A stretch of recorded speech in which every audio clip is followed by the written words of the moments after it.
In today's video, we'll be studying Bain's price limit theory, जिसका question 2016 में आया था. So it is an important concept.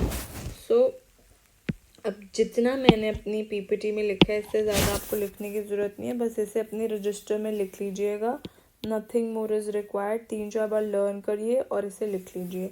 So Bain limit price जो है वो ये बताता है कि लॉन्ग पीरियड में फर्म जो है अपना प्राइस जो है जहाँ पर डिमांड कर्व में इलास्टिसिटी बिलो 1 होती है वहाँ पर अपना प्राइस सेट करती है रादर देन चार्जिंग प्राइस जहाँ पे उनका प्रॉफिट मैक्सिमाइज हो. ऐसा क्यों होता है?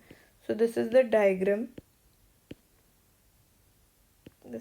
डायग्राम या कि वो ये वाले रीजन में ऑपरेट करती हैं, प्राइस कम चार्ज करते हैं, इन इलास्टिक रीजन में ऑपरेट करती हैं. ये हमें पता है, ये डिमांड कर्व है. On at this point elasticity 0 होती है, इस पे 1 होती है, इस पे इन्फिनिटी होती है.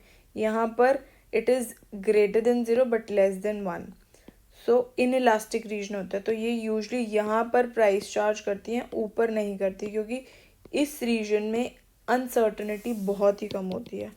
अनसर्टनिटी कम होने की वजह से ये जो है प्राइस क्या चार्ज करती है जहाँ पर डिमांड मतलब इलास्टिसिटी बिलो 1 होती है, इसलिए कम प्राइस चार्ज करती है. तो इन्होंने ये भी बताया कि बेन्स कंक्लूजन जो हमने पहले थियरीज पढ़ी थी उसमें हमने क्या पढ़ा था, ट्रेडिशनल थियरीज में, क्योंकि वो ढंग से एक्सप्लेन नहीं करती, वो सिर्फ ये बताती हैं कि पोटेंशियल एंट्रेट्स को इग्नोर ही कर देती हैं. वो बेन्स कंसिडर करती है, वो सिर्फ एक्चुअल एंट्रेंट्स को देखती है कि एक्चुअल एंट्रेंट्स कितने हैं, वो पोटेंशियल एंट्रेंट्स को इग्नोर कर देती है. तो ट्रेडिशनल थ्योरी जो है सिर्फ एक्चुअल एंट्रेंट्स को देखती है, जिसकी वजह से सिर्फ हम देखते हैं कि लॉन्ग रन का इक्विलिब्रियम जो है फर्म या इंडस्ट्री का वो कब होता है, जब प्राइस जो है वो equal to average variable cost होता है. तो बेन्स ने बेसिकली यही बताया कि फॉर्म्स जो हैं कई बार यहाँ पे क्यों ऑपरेट करती हैं, जो जहाँ पर हमारी इलास्टिसिटी लेस देन 1 है यहाँ क्यों ऑपरेट करती हैं, और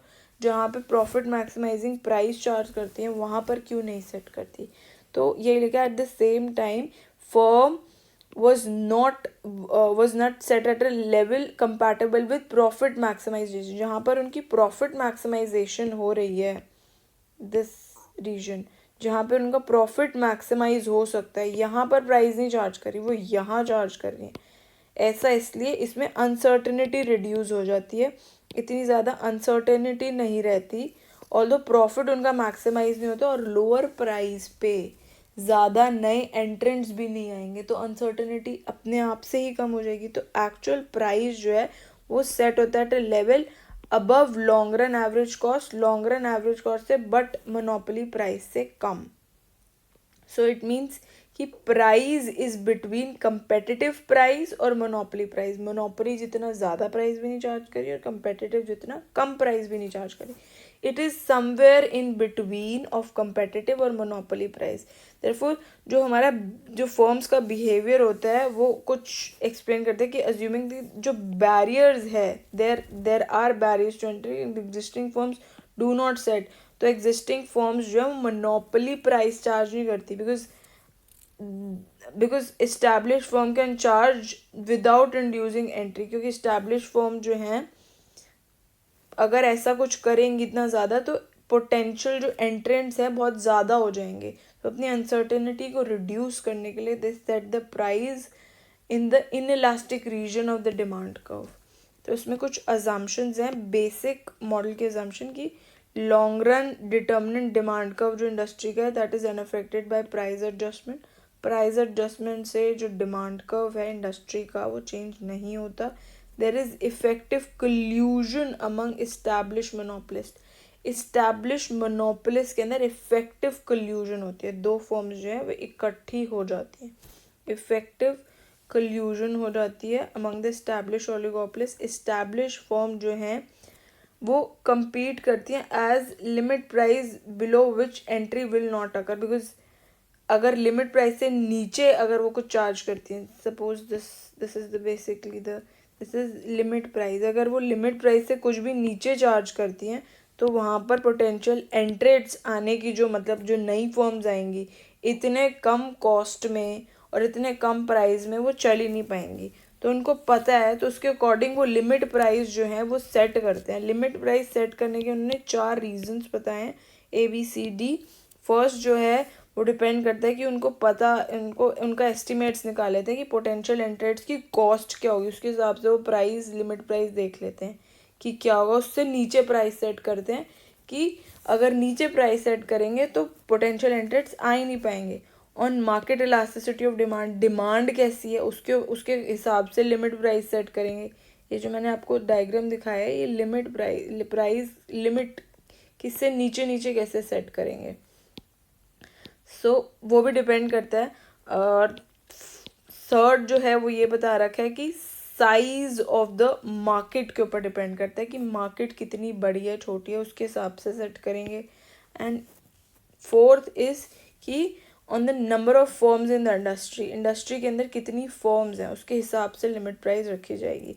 सो अबव द प्राइस लिमिट, अगर प्राइस लिमिट से ऊपर होगा तो सुपर नॉर्मल प्रॉफिट होंगे, नए एंट्रेंट्स अपने आप आ जाएंगे।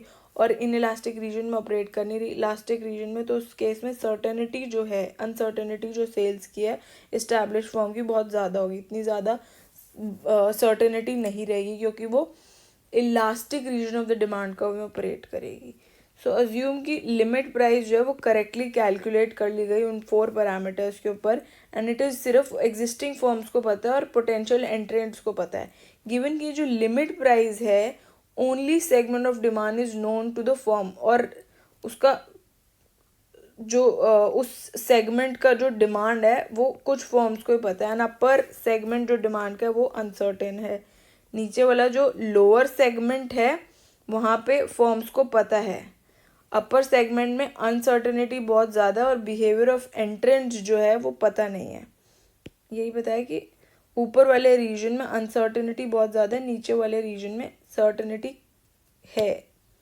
सो व्हेन फर्म चार्ज प्राइस और not depend on the profitability of the alternative open to them, तो कितना प्राइस चार्ज करेंगे वो डिपेंड करता है कि क्या ऑल्टरनेटिव्स उनके लिए खुले हैं।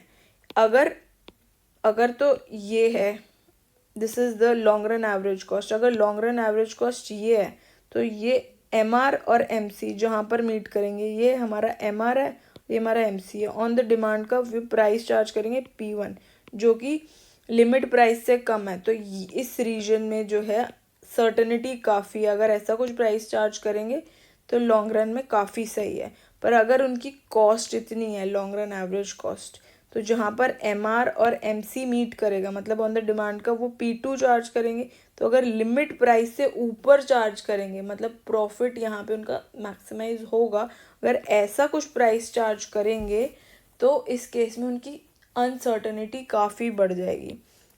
तो ये बता रखा कि लॉन्ग रन एवरेज कॉस्ट में अगर LAC है तो दिल चार्ज प्राइस P1, वही बताया मैंने कि प्राइस P1 चार्ज करेंगे because it is lower than limit price, क्योंकि ये जो है वो क्या है लिमिट प्राइस से तो कम है, लिमिट प्राइस से कम है। बट इफ़ LAC2 जो है that is the second alternative, अगर पॉसिबल है वो भी हो सकता है LAC2 के केस में।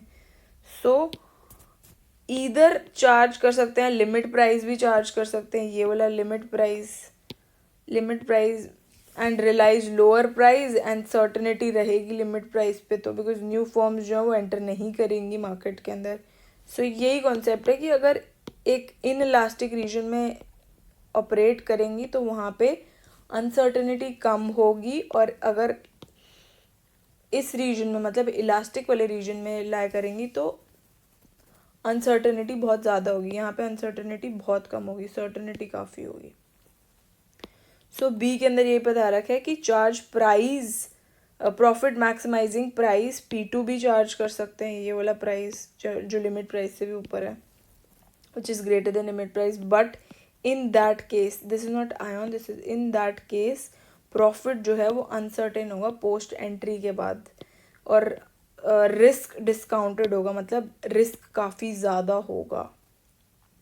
सो जनरली इट इज़ बिलीव कि ओलिगोपोलिस फर्म जो है do not operate inelastic region, वो इन इलास्टिक रीजन जहाँ पे प्राइस कम मिल रहा है वहाँ पे नहीं ऑपरेट करती, rather of the demand curve, because वहाँ पर जो है वो बोल रहे हैं कि MR जो है वो नेगेटिव हो जाता है, इसलिए वो इस रीजन में नहीं ऑपरेट करती. But in order to prevent entry, but new entrants की एंट्री भी बंद करानी है, तो वो जो है वो ज़्यादातर क्या चार्ज करती है, लिमिट प्राइस जो है वो चार्ज कर लेती हैं. Limit price and thereby operate at a inelastic region, और इलास्टिक रीजन में ही ऑपरेट करती हैं. लिमिट प्राइस भी चार्ज करेंगी तो इन इलास्टिक रीजन में तो रहेंगी ना, इससे कम कुछ चार्ज करेंगी तो फिर इससे ऊपर कुछ चार्ज करेंगे तो पोटेंशियल एंट्रेंट्स आएंगे और अनसर्टेनिटी काफ़ी ज़्यादा रहेगी. तो वो लिमिट प्राइस चार्ज करते हैं जो कि इनलास्टिक रीजन में लाई करता है. सो यही बता रखा है of the demand curve. I hope आपको समझ में आएगा. पूरा कॉन्सेप्ट तो यही है. इसे बस आपको अच्छे से लिख लीजिए. कॉन्सेप्ट आई होप आपको समझ में आया होगा कि मैंने बताया क्या है इसके अंदर, कि फॉर्म्स जो हैं जनरली दो पार्ट्स में मैंने बताया. डिमांड कर्व एक बताया मैंने कि दो पार्ट्स में डिवाइडेड होता है, कि इनलास्टिक रीजन होता है, कि इलास्टिक रीजन होता है. इनलास्टिक रीजन में वो प्राइस जो है यूजली यहाँ पर अनसर्टेनिटी काफ़ी कम होती है, यहाँ पे अनसर्टेनिटी काफ़ी ज़्यादा होती है. तो फर्म्स जो हैं वो लिमिट प्राइस के ऊपर ऑपरेट करती हैं, क्योंकि ये जो है इन इलास्टिक रीजन में ऑपरेट करेगी, पोटेंशियल एंट्रेंट्स आने का डर भी कम रहेगा. सो दिस इज़ इंटायर हमारा बेन्स थियरी. सो इसका एक थोड़ा सा एक और पार्ट रह जाएगा, कॉन्सेप्ट ऑफ एंट्री. वो मैं नेक्स्ट वीडियो में I cover, because I think this video is quite longer video. उसको मैं I make another video for that. So या stay tune for that also.